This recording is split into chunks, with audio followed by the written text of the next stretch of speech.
Muy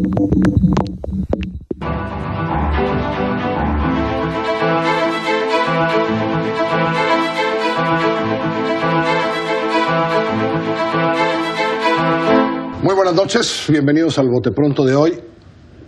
Hoy, usted lo sabe, estamos hablando de seguridad después de Culiacán y la tragedia, la barbaridad. Pero apenas hace unas semanas estábamos hablando de otros problemas que van a regresar. Y hoy habíamos programado hablar de un problema que va a regresar, inevitablemente va a estar otra vez en las 8 columnas, que es el problema de la migración. Y vamos a hablar de una propuesta de cómo hacer, de cómo enfrentamos el próximo problema. Don Jaime, ¿cómo está? Bien, señor. ¿Cómo Gracias. le va? Muy bien, gracias. Cuénteme primero, porque creo que lo merece la audiencia, ¿hace cuánto tiempo usted trabaja por la migración, ayudando desde allá, desde Casa Puebla, desde Nueva York? ¿Hace cuánto tiempo? Hace 42 años precisamente empezamos Casa Puebla, Nueva York. ¿Hace 42 años? Sí, señor. ¿Hace cuánto llegó usted allá? 45 años. Hace 45 años. Sí. Y bueno, todos sabemos que los poblanos, digamos, fueron... Hoy hay de muchas otras partes, ¿no? Pero los poblanos, digamos, hace 20 años, yo me acuerdo cuando yo estuve por allá, que eran los que habían llegado a Nueva York. Éramos la mayoría, sí. Eran la mayoría. Sí. Hoy hay de todo, ¿no? Insisto, ¿no? Sí, así es. Hoy ya llegaron, es más plural. Ya. ¿no? Ya sí. de todos, de Oaxaca, de Guerrero, de Michoacán, de todas partes. ¿Siguen siendo mayoría en Puebla, los poblanos? ¿Usted cree? Sí, yo pienso que sí. Todavía, en Nueva York. Todavía. Somos muchos. De repente tenemos bueno, había pasado antes, pero de repente tenemos un presidente en Estados Unidos que no le gustan los migrantes, que no quiere a los migrantes, que hace cosas para que los migrantes no lleguen y para los que estén se sienten mal. Cuénteme, ¿cómo están las cosas allá? Después de tantos años de usted verlos, de ayudarlos, de meterle lana, porque le ha ido bien, de meterle lana, ayudar. ¿Cuál es la situación hoy en todos estos años que usted ha estado trabajando con ellos?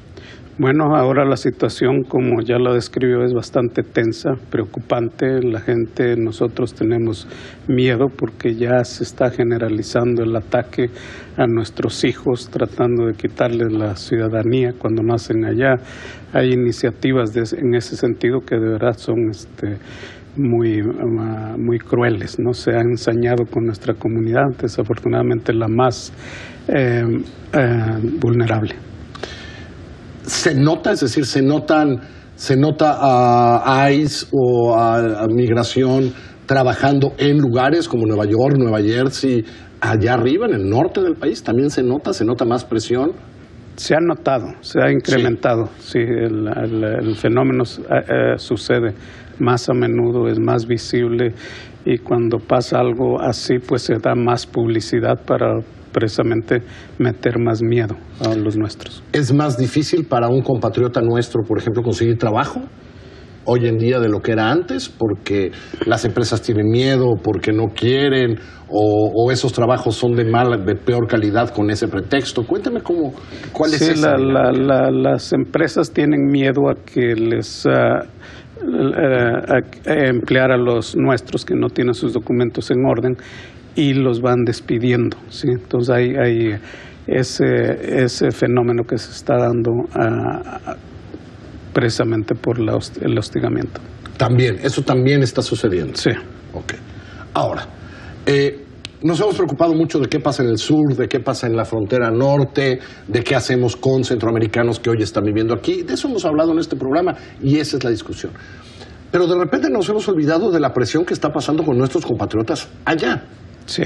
¿No? Así es. Es decir, esto pasa un poco desapercibido, ¿no? Son problemas que no son comunes, ya rebasaron lo que nosotros conocemos, ya se necesitan otro tipo de acciones, como la que precisamente... Como la que vamos ahorita a platicar. Sí. Cuando dice rebasaron, cuénteme a qué se refiere con eso de rebasaron a lo que estamos acostumbrados. Bueno, vaya, he vivido algún tiempo allá y los compatriotas que llegaron a lo mejor sin documentos tal, están acostumbrados a ciertas cosas, sí. Pero dice rebasaron, ¿cómo qué? Bueno, ahora los ataques ya son con armas de fuego. Nos acordamos ya los ataques son más frontales, más descarnado el discurso antiinmigrante. ¿Y la convivencia? La convivencia cotidiana con americanos que insultan, etcétera. ¿Eso se ve cada vez más eventos? Sí, se abrió la puerta desafortunadamente a ese fenómeno, que ya se sienten con más libertad para agredir a los nuestros verbalmente, incluso como ya lo describimos de varias maneras. Desde Casa Puebla, un esfuerzo, ¿40 y qué años, dice? 42. 42 años. Que además quienes hemos estado en algún momento allá en Nueva York y en momentos mexicanos son, pues es el lugar donde se reúnen los mexicanos, digamos, o quien organiza los eventos para que los mexicanos se reúnan.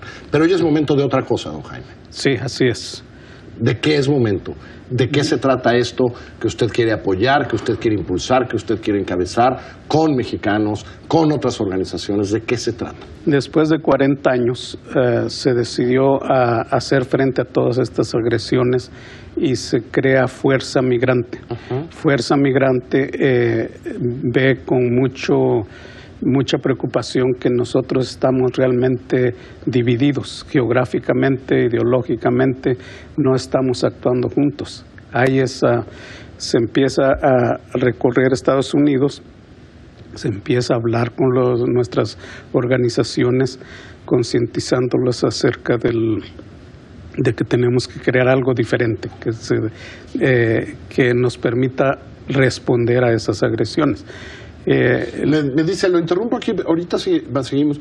Es interesante eso, es decir, las organizaciones como Casa Puebla, pues la que existe en Chicago y la que existe en Houston y la que existe en Cincinnati y la que existe en Filadelfia, dice, no nos comunicábamos suficientes, estábamos divididos geográficamente y no nos comunicábamos. Ese es un poco el diagnóstico. Sí, señor, no nos interesaba lo que pasa en California, lo que pasa en Nueva York, Chicago.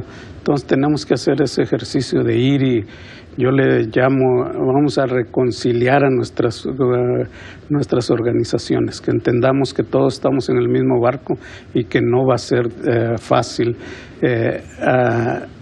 seguir avanzando. Sobrevivir en el barco si Trump es el que nos está atacando. Así es. Es un número enorme de organizaciones, ¿no?, de mexicanos en Estados Unidos, ¿no? Sí, se calcula que hay más de 2.500 organizaciones de migrantes mexicanos allá. Más de 2.500 organizaciones de migrantes mexicanos. Sí. Y usted ha empezado con Fuerza Migrante la tarea de, ¿qué?, empezar hablándonos por lo menos, ¿verdad? Sí, cada semana, o sea, me he dado a la tarea de ir y visitarlos donde quiera que estén, hablar con ellos, invitarlos a que de verdad veamos ese problema como algo que nos afecta a todos por igual y hay que ponerle un frente decididamente diferente al que se ha hecho hasta ahora. Y unido, que es muy importante. No es lo mismo 2.500 organizaciones que 2.500 organizaciones agrupadas en una organización. Así es, la unidad es la prioridad que nosotros tenemos.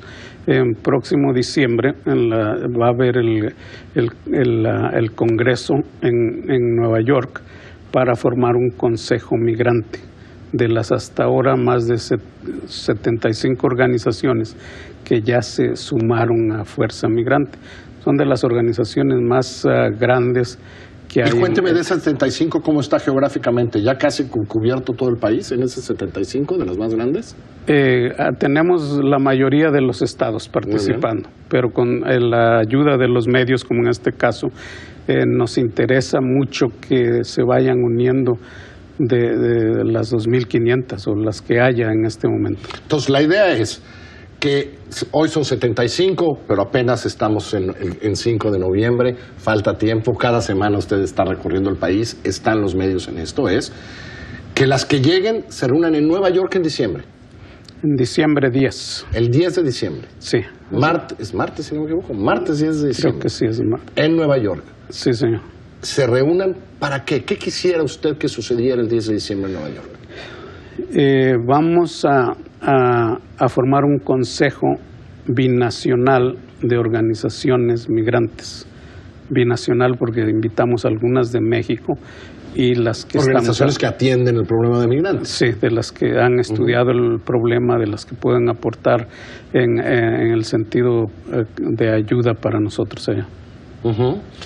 Y crear un frente común para qué. ¿Qué se imagina? A ver, don Jaime, a usted lleva muchos años ahí, le ha ido bien por su trabajo, por todo lo que ha hecho. entiende esto de la política y ¿qué quisiera que saliera de la reunión del 10 de diciembre?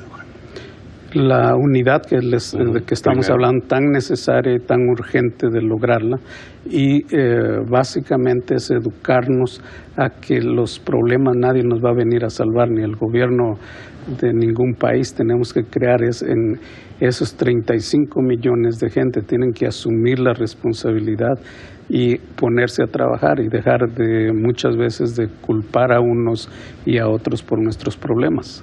¿Sí? Y ponerse a trabajar incluye influir políticamente en sus ciudades y en sus pueblos.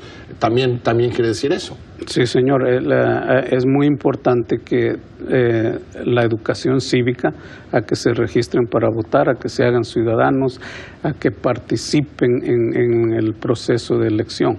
Los números los tenemos todas las condiciones para decidir una elección allá, pero desafortunadamente hemos sido muy apáticos. Y es el momento de nosotros ir hacia... Qué bueno que lo dices. Somos una de las migraciones en Estados Unidos que menos se ciudadaniza, pudiendo hacerlo, sí. ¿No? Porque ahí está. ¿No?